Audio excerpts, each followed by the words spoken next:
Bueno, hola, buenos días y bienvenida y bienvenido a la Escuela de Invierno número 12 del máster de Lógica. Voy a ser breve porque tenemos un programa muy intenso. Eh, yo soy Manuel de Pinedo, el coordinador del máster en Granada y además el coordinador del itinerario de lenguaje y mente.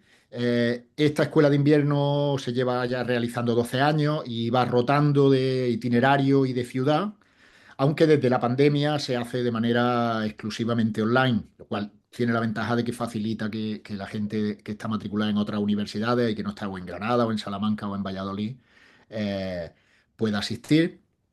Eh, ya en los últimos años la escuela ha ido tendiendo a preferir que las charlas o las presentaciones se hagan por parte de alumnado, de antiguo alumnado del máster. Se ha ido acumulando suficiente talento como para que haya un montón de gente que ha cursado el máster y que puede dar charlas académicas estupendas. Este año todo el mundo que va a presentar ha sido alumna o alumno del máster anteriormente. Eh, Hemos cambiado un poco el formato este año. En lugar de tener charlas de 45 minutos o una hora, hemos optado por tener charlas más breves. La idea es que cada una de las presentaciones de las charlas sea de aproximadamente unos 15 minutos. Eh, y la forma en la que hemos pensado organizar las sesiones es la siguiente. Yo he hecho lo posible porque cada uno de los bloques, de los cuatro bloques que tenemos, conjugue dos cosas simultáneamente. El momento de la carrera investigadora en la que se encuentra la gente que presenta, pues desde gente como los que van a empezar hoy, Manuel Era y Víctor, que ya cursaron el máster hace un montón de tiempo y que ya llevan un tiempo además siendo profesores del máster, hasta gente que hizo el máster el año pasado y al mismo tiempo que hubiera una cierta unidad temática dentro de cada uno de los bloques. Lo que vamos a hacer es que cada bloque, en algunos bloques hay dos personas, en otros hay tres personas, en otros hay cuatro personas, es que las presentaciones, las charlas vayan de manera consecutiva, sin que haya preguntas al final, o sea, sin que haya preguntas después de cada una de las presentaciones, y al final de cada bloque tenemos 15 minutos para discusión. Si no se agotan los 15 minutos, pues paramos unos minutillos, descansamos y empezamos el siguiente bloque a la hora que está programado. Si la discusión fuera muy animada y llegáramos a los 15 minutos, pues cortaríamos y empezaríamos el bloque siguiente. El itinerario de mente y lenguaje incluye temáticas que claramente tienen que ver con la filosofía de la mente, tienen que ver con filosofía del lenguaje. Hay dos asignaturas, una obligatoria y una optativa de cada una de estos dos ámbitos filosóficos. También hay una asignatura de epistemología que, entendiendo la mente de la manera adecuada, la epistemología forma parte de la filosofía de la mente, en un cierto sentido, a pesar de ser una disciplina anterior a la filosofía de la mente. Eh, y yo he intentado no solo que haya presentaciones que tienen que ver directamente con cuestiones de lenguaje, de filosofía del lenguaje, de filosofía de la mente y de epistemología, sino que también haya alguna presentación de gente cuyas temáticas quizá tengan que ver más con algunos de los otros itinerarios, pero donde cuestiones que tienen que ver con el conocimiento y con el lenguaje son centrales. Eh, lo que voy a hacer una presentación breve de cada uno de los cuatro bloques y luego al principio de cada bloque presentaré a las personas que van a hacer las presentaciones, eh, y seré bastante breve en esto porque no tenemos un montón de tiempo. No me quiero comer yo el tiempo, dado que es mucho más interesante que escuchamos lo que cada cual tiene que decir. Eh, en el primer bloque van a participar Manuel Era y Víctor. Va a tener más que ver con cuestiones de filosofía de la mente. De hecho, Manuel y Víctor trabajan en cuestiones de filosofía de las ciencias cognitivas, de filosofía de la psiquiatría, es decir, en ámbitos dentro de la filosofía de la mente, entendida de manera amplia, pero en algunos casos muy recientes. Como ya dije antes, Manolo y Víctor cursaron el máster y ahora son profesores del máster, y el alumnado que está aquí, pues seguramente haya mucha gente que lo hayan tenido. Luego, a continuación, a las 11 empezaremos otra sesión, también con dos personas, y en esta sesión vamos a tener a gente que está haciendo ahora mismo el doctorado, y cuando hablé con ella, lo que les pedí es que de alguna manera vincularan el trabajo que hicieron dentro del máster, el TFM que hicieron en el máster, con la línea de investigación que tienen ahora mismo. En general, la gente que va a presentar, les he pedido que en la medida de lo posible conecten el trabajo que están haciendo ahora con la formación que recibieron en el máster. Lo cual hay un cierto sentido en que conforme más viejos son, más difíciles de hacer porque más años han pasado. Pero incluso en el caso de Manolo y Víctor, me gustaría que de alguna manera rememoraran el aprendizaje que tuvieron en el máster y señalaran qué conexión ven todavía entre aquello que aprendieron y aquello que empezaron a investigar entonces, y el trabajo que están haciendo ahora mismo. Luego, la tercera de las sesiones, bueno, tanto Andrea como Sergio, que son quienes van a presentar en el segundo bloque, trabajan en temas que tienen fundamentalmente que ver con filosofía del lenguaje. Luego, en la tercera de las sesiones, eh, una en la que hay gente que ya ha terminado el doctorado, alguna gente más recientemente, el último año, ya no lo terminó un poco antes, y trabajan en ámbitos que, aunque no sean estrictamente de filosofía del lenguaje o de filosofía de la mente o en epistemología, es decir, que tienen que ver pues, con cuestiones de metaética, con cuestiones de filosofía del lenguaje o de teoría de la argumentación, pero yo que conozco bien el trabajo de las tres, sé que la filosofía del lenguaje y la epistemología juegan un papel importante dentro de su línea de investigación, y también me interesaría que dijeran algo con respecto a eso. ¿Qué conexión hay entre la línea de trabajo que tienen y cuestiones que tienen que ver con las temáticas de este itinerario? Y luego la sesión final, que va a ser la más larga, porque hay cuatro personas presentando. Ahí van a presentar Alba, Miguel, Eduardo y Manuel Almagro, que también hicieron el máster y terminaron el doctorado como mínimo hace un par de años, entre hace 2 y 4 o 5 años, si no calculo mal. Y en cada uno de los casos de su investigación hay desde concentración en cuestiones de filosofía del lenguaje o de filosofía de la mente, también de filosofía de la psiquiatría, como en el caso de Miguel. Y y también pues, me gustaría que conectaran su línea de trabajo postdoctoral con cuestiones que tienen que ver con el máster, y con el trabajo y la investigación que empezaron haciendo en el máster. Es posible que haya gente cuyo trabajo actual esté ya bastante alejado de lo que hicieran en el momento de lo que hicieran en su momento en el máster, pero incluso eso puede ser interesante, ver qué línea lo ha llevado desde donde empezaron en el máster, al doctorado posteriormente, a la investigación postdoctoral y en algunos casos pues ya a una posición estable en la universidad. Quiero dar las gracias, además de la gente que ha venido y que ha venido a asistir. Quiero daros muchísimas gracias a todas y a todos por haber aceptado participar en este evento. A toda la gente a la que le pedí que participara, dijo que sí.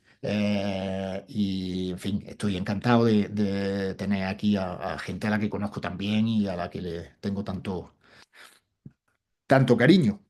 Bueno, ya como ha dicho Andrei, las sesiones se van a grabar y luego estarán disponibles en, en YouTube. En fin, ya nos avisará Andrei cuando están disponibles y mandaremos un mensaje para publicitarlas. Y por lo que ha comentado Andrei, al que también le agradezco, que ha creado la sala virtual, que es quien está dándole la entrada a todo el mundo y que me ha ayudado a organizar esta escuela de invierno. Eh, por lo que me ha dicho Andrés, se van a grabar cada uno de los bloques por separado, es decir, al final de las presentaciones y de la discusión que tengamos, se cortará y luego se empezará otra grabación por separado. En la medida de lo posible, me gustaría dar prioridad a las preguntas, a las cuestiones por parte del alumnado del máster, o quizá incluso alumnado potencial, si estáis aquí, pero si también, por supuesto, que discutamos entre nosotras y nos preguntemos, en fin, que nos sintamos libres porque, en fin, no somos demasiada gente eh, y podemos discutir entre nosotras. Andrei, seguimos de un tirón, no corta ahora, sino que empezamos ya la primera sesión. Bueno, pues Vale. como ya he comentado antes, en el primero de los bloques tenemos a dos profesores de la Universidad de Granada, profesores tanto de la Universidad de Granada como del máster de lógica. Llevan ya algunos años en el máster. Creo que Manolo lleva algunos años más porque ya era profesor del máster incluso antes de venir a Granada. Eh, eh, Ambos cursaron el máster. Manolo hizo su TFM con Juan José Acero, que estuvo en el máster casi desde el principio, si no desde el principio, hasta hace un par de años cuando ya se jubiló, y luego hizo la tesis doctoral conmigo. Eh, Víctor hizo su TFM con Juan José Acero también, con Fernando. Agustín Vicente. Con Agustín Vicente y luego la tesis doctoral en Granada con Fernando Martínez Manrique. Fernando Martínez Manrique es profesor también del máster y Agustín Vicente durante un periodo también lo fue. Y no voy a presentarlos más con respecto a su línea de investigación porque en parte eso es lo que ellos van a hacer. Así que empezamos con las presentaciones. Con Manolo, eres tú el primero que aparece, pues Manolo, cuando quieras. Pues muchas gracias.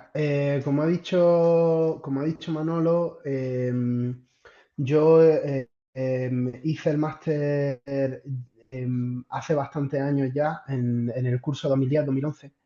Y en aquel momento el máster llevaba pocos años, según creo recordar, pero era un reclamo, como sigue siendo ahora, yo creo, extremadamente interesante para la gente que quiere, sobre todo, ampliar horizontes. En el sentido de que normalmente cuando se realizan los estudios de máster, mucha gente por inercia suele realizarlo en la misma institución donde se ha graduado. Pero lo que permite, el gran reclamo que tiene este máster es que el área de lógica y filosofía de la ciencia, compartida por todas las universidades en España que ofrecen estudios de filosofía, pues permite que haya en este máster profesores de todas esas áreas. Y eso, claro, eso jugó un papel de peso a la hora de decidirme o de cantarme por optar por estudiar este máster, porque ya no solamente iba a tener a los profesores del área de la Universidad de Granada, sino que iba a tener a la inmensa mayoría de profesores del área de otras universidades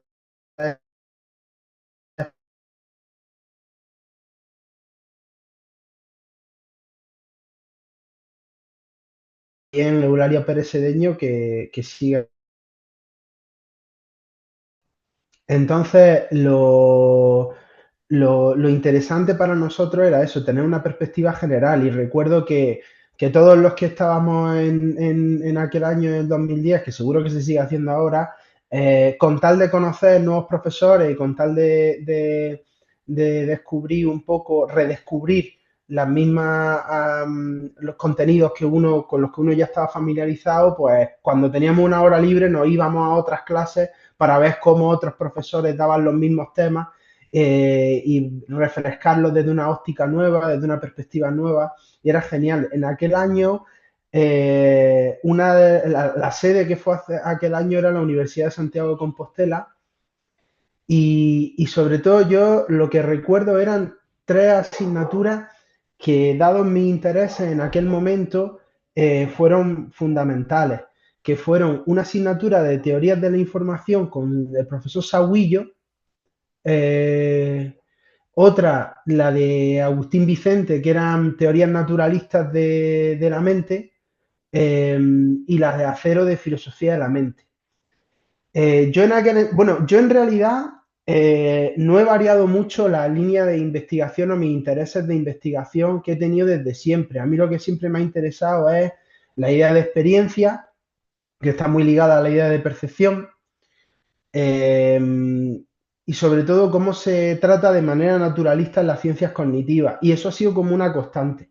Lo que puede haber cambiado es el enfoque o alguna teoría a la que me haya escrito más que otra, pero el tema principal ha sido siempre ese. Y ahí, claro, en el máster encontré tanto una, una reformulación de toda la información básica o introductoria que se adquiere en el grado. Pues, por ejemplo, filosofía de la mente, yo en la licenciatura, no era grado, en la licenciatura en Granada, la dimos con Alberto Morales, que era un profesor de psicofarmacología, pero dio ese año filosofía de la mente. Y entonces veíamos también perspectivas bastante naturalistas. Y después vimos otras asignaturas de filosofía del lenguaje o conectadas con filosofía de la mente, como era significado y referencia, con Fernando Martínez Manrique, donde se veía como la conexión entre mente y lenguaje. Y claro, cuando llega al máster, eh, nosotros tuvimos una asignatura de filosofía de la mente con Juan José Acero, donde repasábamos como todos los grandes temas y entonces se reorganizaba todo lo que se había aprendido a lo largo de la licenciatura de ahí. Y después las asignaturas como por ejemplo la de Agustín Vicente de teorías naturalistas, que tocaba temas relacionados con los desagüillos, que eran teorías de la información, porque con Agustín Vicente dábamos Dretske, Millikan y teorías teleosemánticas. Entonces eso conectaba bastante con los temas de desagüillo de teorías de la información. Y en aquel momento eran los temas que a mí me interesaban con respecto a la naturalización de la mente y del significado, sobre todo aplicado a lo que a mí más me interesaba, que era la percepción.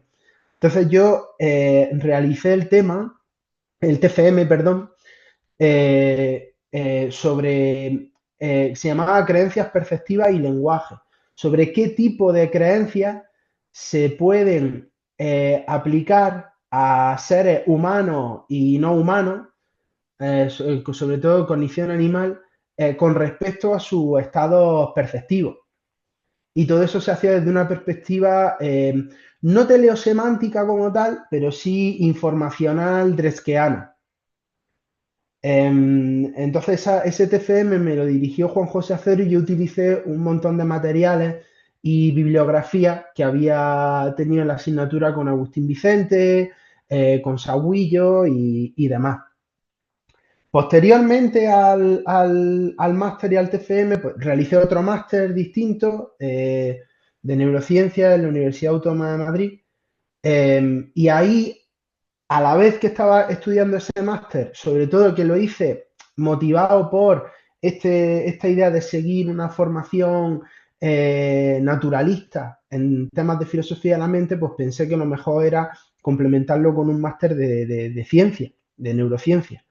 Pero a la vez empecé a conocer el grupo de investigación del que fue un compañero de promoción del máster, que era Alex Díaz, que trabajaba en un grupo de investigación de psicología ecológica.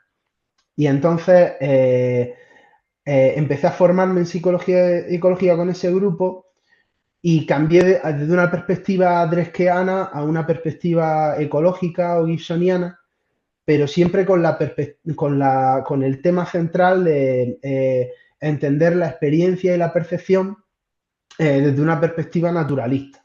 La idea era pues, mantener ese tema, pero cambiar un poco el foco, la teoría que podía permitir esa naturalización de la experiencia.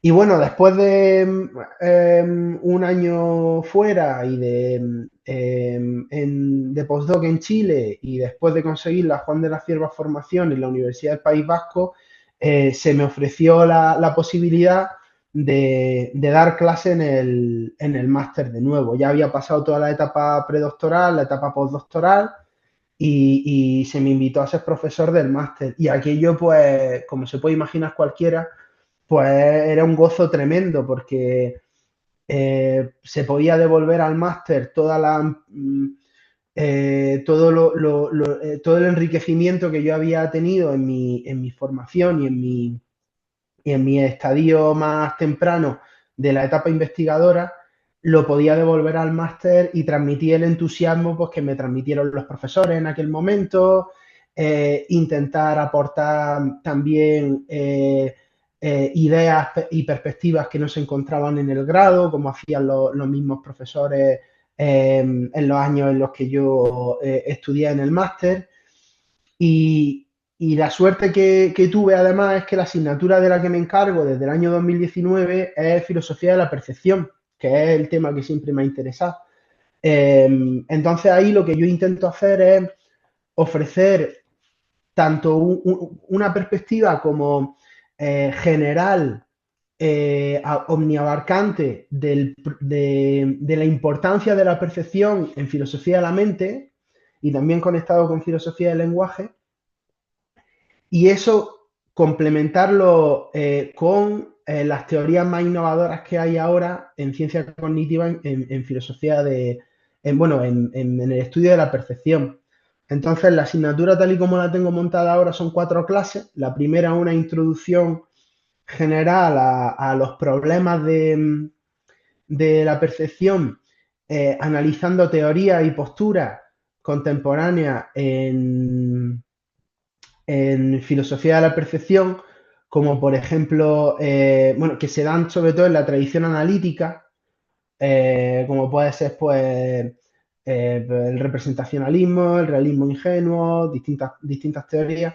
La segunda sesión es una sesión sobre la naturalización de la percepción en neurociencia cognitiva y en psicología cognitiva, sobre todo analizando los conceptos principales de percepción y de representación, tal y como se usan en esos manuales y en esa disciplina, para lo cual, claro, la formación previa en el máster me vino genial para seguir profundizando durante todos estos años, que son ya más de 10 en esos temas.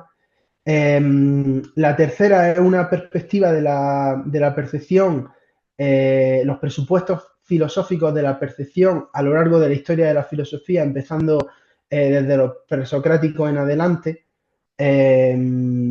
viendo sobre todo que hay como dos grandes tradiciones a la hora de entender la percepción, una que le da mucho más peso, otra que le quita mucho más peso. Y la cuarta son teorías contemporáneas en ciencias cognitivas corporizadas y situadas, y su tratamiento de la percepción ahí, en esas teorías. Entonces, con eso lo que he intentado es dar en el curso lo mismo que recibí en aquel momento, que era una perspectiva general, pero además incluyendo las publicaciones o los debates o los temas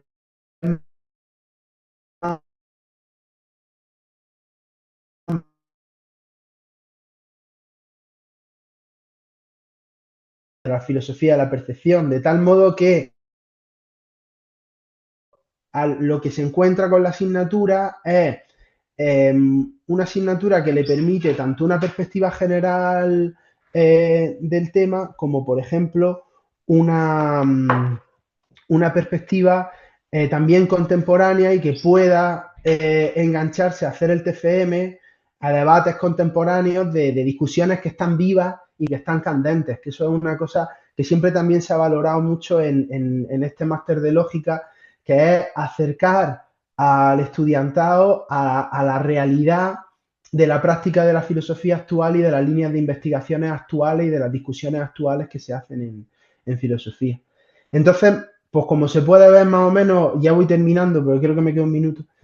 Como se puede ver más o menos, es algo que también le ha pasado a Víctor y que le pasará al resto de ponentes en el workshop, en la escuela de invierno de hoy, que la elección de haber estudiado este máster ha sido determinante ya no solo en los contenidos que nos han permitido comenzar nuestra carrera investigadora, eh, como en la perspectiva general que se da del área de lógica y filosofía de la ciencia y el itinerario concreto dentro de toda España. Entonces, es un enriquecimiento para la gente que decide estudiar el máster a todos los niveles, porque permite conocer gente nueva, profundizar en temas que ya sean, que se conocen desde una perspectiva novedosa y también estar en contacto con debates y con teorías y con discusiones actuales que permiten dar un salto de calidad a la hora de comenzar una línea de investigación con el TFM que ya te va acompañando el resto de tu carrera investigadora.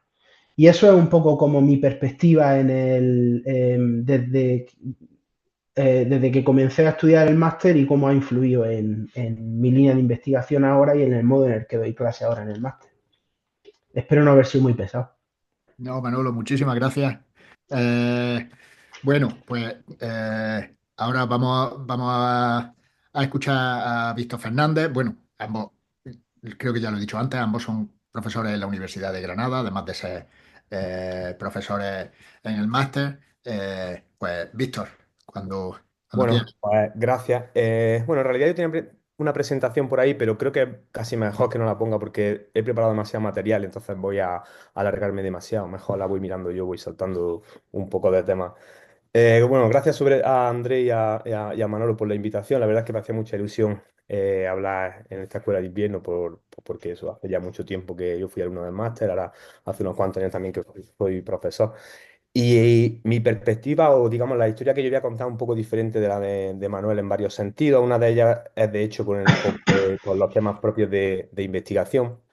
Eh, Porque aunque yo siempre he seguido, digamos, trabajando en el área de filosofía de la mente, así un poco en general, lo cierto es que los temas específicos sobre los que he ido trabajando han ido variando bastante. De hecho, al título que yo le había puesto a esta charla era desde la filosofía de la mente animal a la filosofía de la neurodiversidad, porque la filosofía de la mente animal fue el tema principal de mi TFM, que como ha dicho antes Manolo, me dirigió, bueno, Agustín Vicente y donde básicamente me dedicaba a discutir temas relacionados sobre con si los animales no humanos pueden tener o no tener conceptos.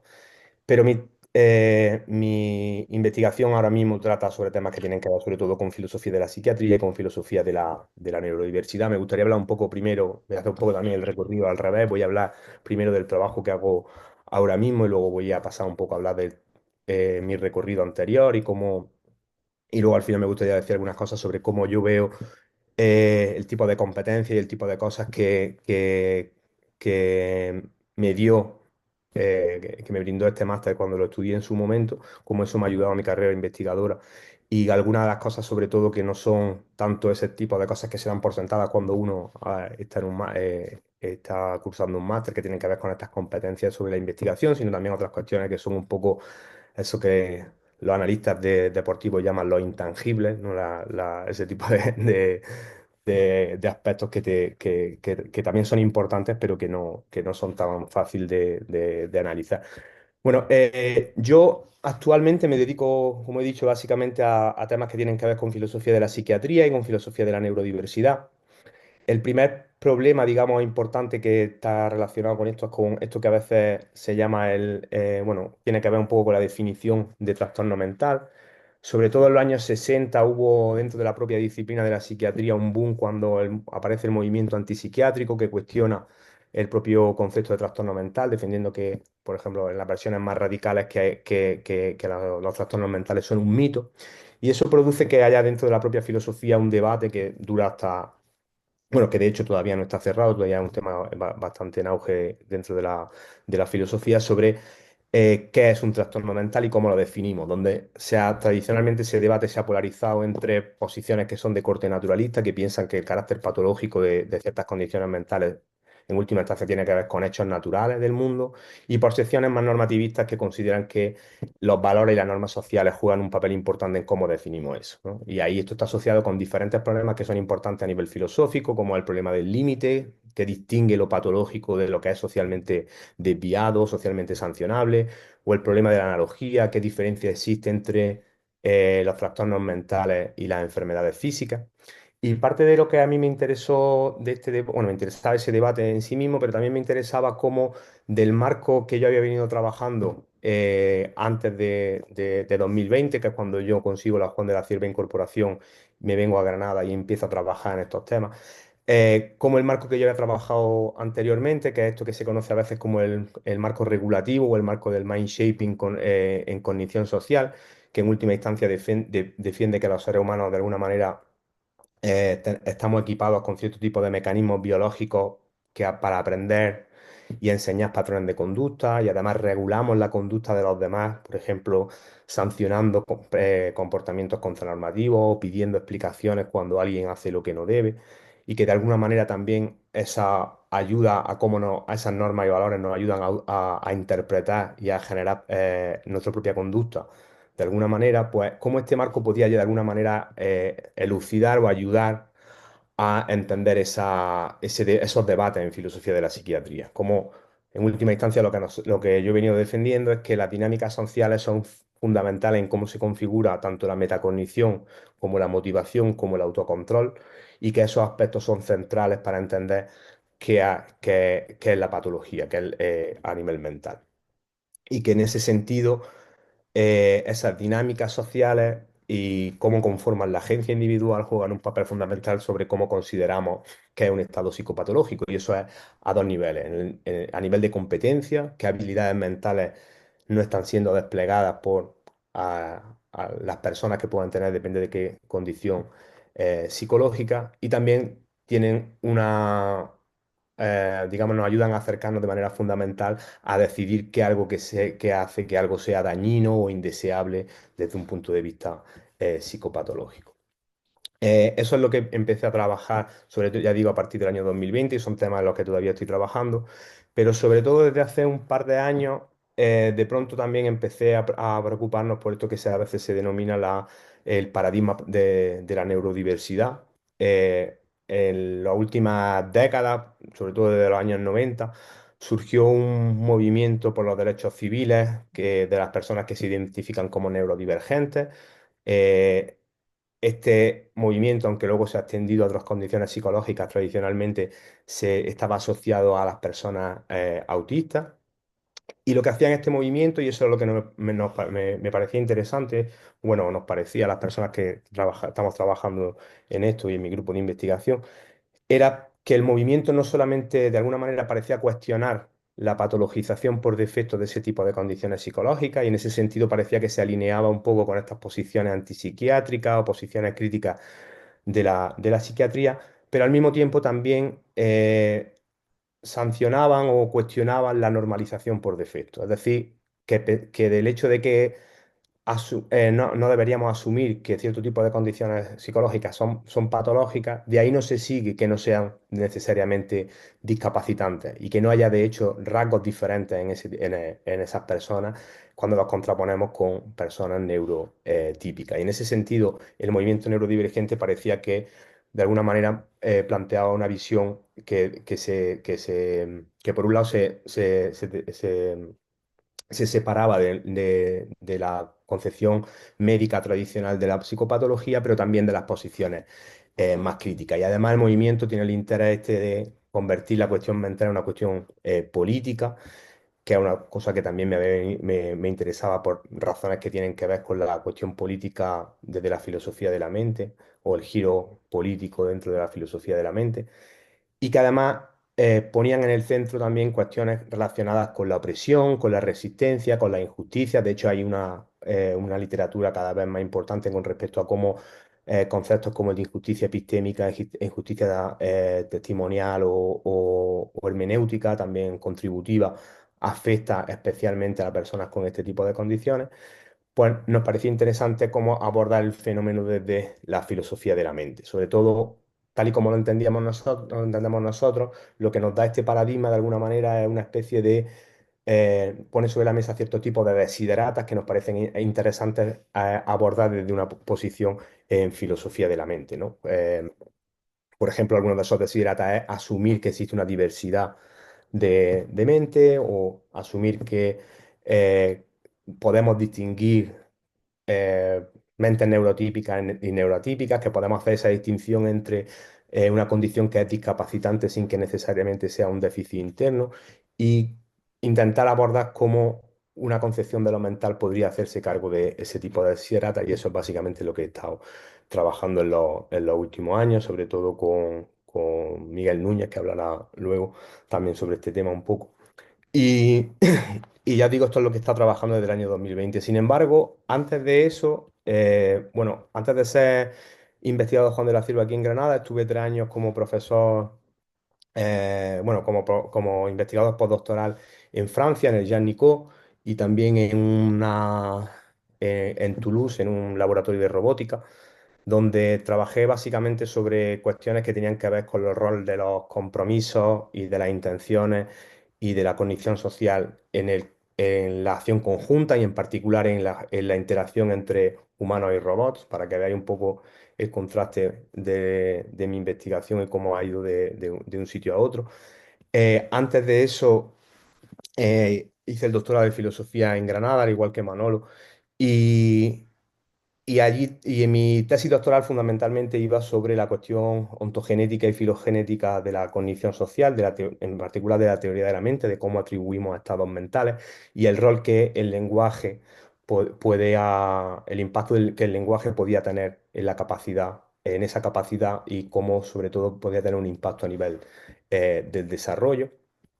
Y antes de hacer el doctorado en la Universidad de Granada, cursé yo también como Manolo el máster interuniversitario, de hecho lo hicimos en el mismo año. Una de las cosas interesantes de este máster es pues, eso que te pone bueno, nosotros Manolo y yo nos conocíamos antes, pero en general muchas de las personas que cursamos el máster ese año de hecho han seguido con una carrera investigadora, en muchos casos sobresalientes. De hecho, bueno, en aquella misma generación estaba también, por ejemplo, Javier González de Prado. Creo que también. Eh, ¿Quién había más por ahí, Manolo? Eh, Estaba Martin Andor, que hizo la no, tesis Martín también Andor, en Granada también. después. Sí, sí. Eh, Eh, bueno, y Claudia Picazo, que también, claro, también, es que verdad. también es profesora de la UNED ahora. O sea que habíamos ese año un grupo de personas que ha seguido con la investigación y ahora muchos de ellos somos profesoras. Y una de las cosas que yo hice en ese máster, aparte de las cosas que ha mencionado Manolo, porque creo que además incluso hicimos los dos el mismo itinerario, ¿no? Y nos matriculamos básicamente en la misma asignatura, pero yo hice como he dicho antes, mi TFM sobre algo diferente, que era sobre cognición animal. En esa época me interesaba muchísimo el contraste entre el tipo de diferencias que existen entre la mente de los seres humanos y de los animales no humanos. Y quería poner un poco, hablar un poco precisamente de eso, de cómo ha ido cambiando los temas de investigación, porque como he dicho, o tal y como lo percibo, a lo mejor desde fuera no se perciben así, pero yo los percibo como razonablemente distantes y como cambios bastante importantes con respecto al tema de investigación. Pero me parecía interesante precisamente señalar que creo que el máster lo que me dio en ese momento fue precisamente un gran número de competencias que de alguna manera son horizontales. Hay un sentido en el que los intereses filosóficos y los temas de investigación pueden variar más o menos, y eso supongo que no soy el único que ha variado de temas de investigación durante los años, pero hay algo que te da este máster que es precisamente ese tipo de competencias necesarias para una carrera investigadora y es como son, pues bueno, capacidades para rastrear problemas filosóficos, para situarte en esos problemas, para adquirir esas destrezas que son centrales para la academia, ¿no? El discutir, el escribir, el argumentar. Y eso creo que está muy bien representado en este máster por una cuestión que comentaba Manolo precisamente, y es que de alguna manera no es solamente que haya unas buenas clases donde tú adquieres esas competencias, sino que de hecho eres testigo de cómo investigadores que están haciendo esa labor en ese momento están desplegando ese tipo de habilidades, ¿no? Ves que el profesorado de este máster son investigadores de muy alto nivel. Muchas veces, la mayoría de las clases, diría yo, se intenta un poco conectar la temática de la asignatura, que, bueno, dependiendo de si son troncales, optativas o dependiendo un poco de la línea temática, pueden ser más o menos eh, em, están más o menos focalizadas en algunos temas u otros, pero que al final siempre el profesorado que da esas clases de alguna manera muestra cómo se debaten esos temas a nivel contemporáneo, como ha dicho antes Manolo. Y creo que también es importante subrayar, y por eso hablaba antes también de los intangibles, del tipo de dinámica y de tipo de relaciones que se fraguan durante este máster, no solamente a nivel del alumnado, luego muchos de esos que fueron mis profesores en su momento en este máster luego han acabado siendo amigos, siendo colaboradores, eh, y también, por supuesto, las personas con las que estudié ese máster. De hecho, Manolo y yo hemos trabajado, hemos colaborado juntos, tenemos por ahí algún artículo, un par de ellos escritos juntos, pero también estoy trabajando con otras personas que han estudiado ese máster. Mencioné también antes por ahí a Miguel, también está Edu. Y creo que es importante también poner en valor que precisamente porque este máster de alguna manera coge o bajo este máster hay un montón de profesorado que de alguna manera está asociado a este área de lógica y filosofía y filosofía de la ciencia, de lenguaje y mente, te permite conocer a un montón de investigadores de alto nivel a nivel de España, con lo que al final te vas a seguir viendo durante muchos años en tu carrera investigadora, con los que vas a fraguar relaciones, y lo cual es algo que se agradece, porque al final vas aprendiendo muchísimo también de esas relaciones que vas fraguando en el máster y durante los próximos años vaya esas relaciones y esas amistades que vais fraguando, van a seguir estando ahí, independientemente de lo que hagáis ahora bueno, con el máster en concreto y con el TFM. Y de hecho hay una cuestión ahí importante, y es que precisamente cuando, por lo menos esta es mi perspectiva ahora como profesor de este máster, en parte lo que se intenta o lo que intento yo es precisamente responsabilizarme de ese tipo de dinámica en un cierto sentido e intentar que esas cosas buenas que me ha dado el máster de alguna manera pueda intentar llevarla a mi clase para que el alumnado pueda aprovecharse de ese mismo tipo de dinámica y de ese tipo de competencias que yo adquirí. Y con eso, ahí lo dejo. Bueno, muchísimas gracias, Víctor. No quiero dejar sin señalar que Víctor ha hablado un par de minutos más que Manolo era. Eh, bueno, a ver, si alguien quiere hacer alguna pregunta, que levante la mano. Yo, en esta sesión en particular, dada la cantidad de años que ya llevo disfrutando de vuestra compañía, tenía unas cuantas cosas que os quería preguntar, aunque Víctor ha respondido ya a dos de ellas.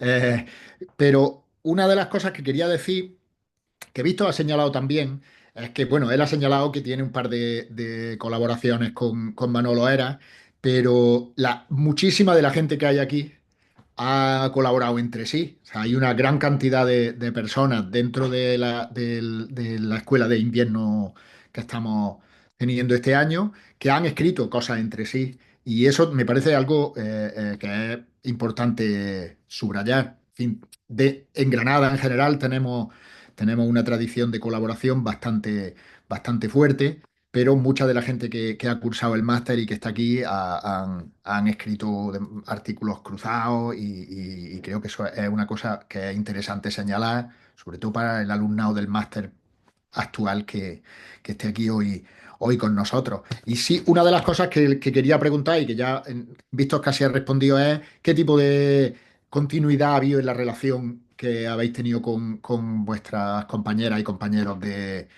promoción? Eso es algo que en principio, conforme más tiempo hace que hicisteis el máster, más relevante es. La gente que ha hecho el máster hace un año o dos, eh, pues es más fácil que todavía mantengan relación, pero el hecho de que tú hayas señalado que tantos años después, casi 13 14 años después, todavía hay relación con la gente que cursó entonces el máster, me parece interesante. Si queréis decir algo más sobre esto, eh, o tú, Manolo, si quieres decir algo acerca de esto. Sí, bueno, como ha dicho Víctor, nosotros compartimos promoción con Javier González de Prado y con Claudia Picazo, y con ellos seguimos teniendo trato, sí, quizá con los que más tenemos trato del año de promoción porque fueron los que también siguieron eh, la formación después de hacer el doctorado, postdoctorales, se quedaron en España y demás. Pero yo, por ejemplo, también tengo contacto todavía que también he hablado con Martin Andor, que decidió después irse a la empresa y ahora trabaja en temas de inteligencia artificial en la empresa privada, para lo cual su formación en lógica y en el máster le vino muy bien.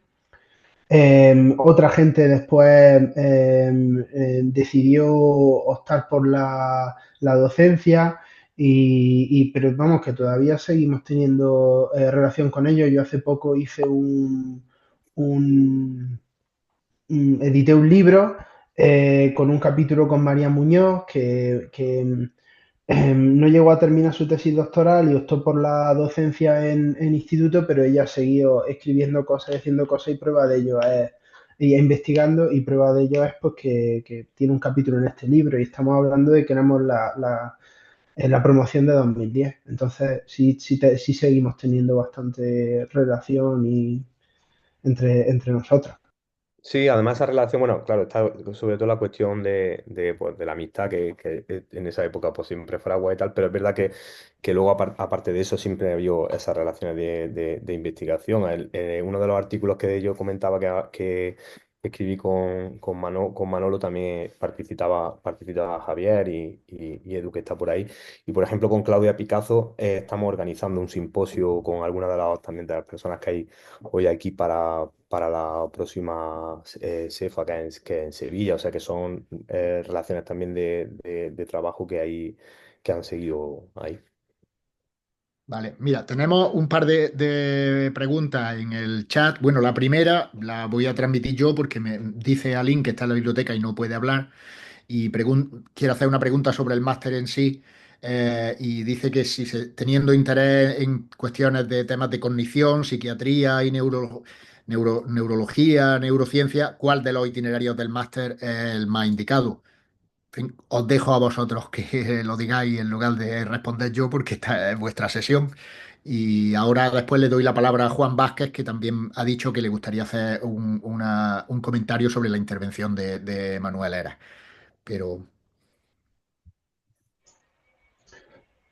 Es que se me ha cortado y no he escuchado la pregunta, Manolo. bueno, La tienen, bueno, pregunta a Lynn que para cuestiones de cognición, psiquiatría, neurociencia, ¿cuál de los cuatro itinerarios del máster es el más indicado? Pues yo creo que el de mente y lenguaje, claro. Es el más adecuado, sí. Sí, yo diría que también, hombre, es cierto que, por ejemplo, para las cuestiones de psiquiatría depende de cómo un poco se te interese el tema, cómo te queda aproximado el tema, también hay cuestiones de filosofía de la ciencia que son relevantes. Que tienen que ver, bueno, con cuestiones que tienen que ver con cómo se aproximan a estos temas en filosofía de las ciencias sociales y cosas de este estilo, pero en general si te interesa un poco la dimensión, la aproximación más desde la filosofía de la mente, de la psicología, pues obviamente el de mente y lenguaje yo creo que es el más adecuado. Claro, por otra parte, el máster permite que que se combinen asignaturas optativas de una manera relativamente libre. Siempre es posible coger también alguna asignatura del itinerario de filosofía de la ciencia, incluso haciendo el itinerario de lenguaje y mente. Vale, y bueno, Juan Vázquez quería hacer un comentario sobre la intervención de Manolo. ¿Se me oye? Sí. Sí, Sí, vamos a ver.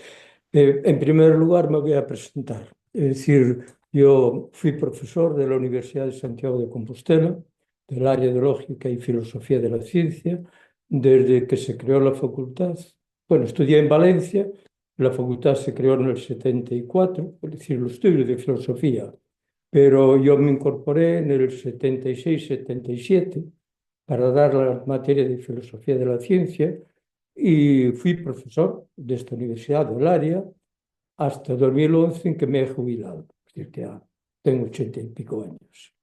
Entonces, mi preocupación a lo largo de mi vida coincide en este caso con lo de Manuel Eras. Mi problema siempre fue tratar de dar cuenta cómo se vincula el lenguaje y el pensamiento con el mundo.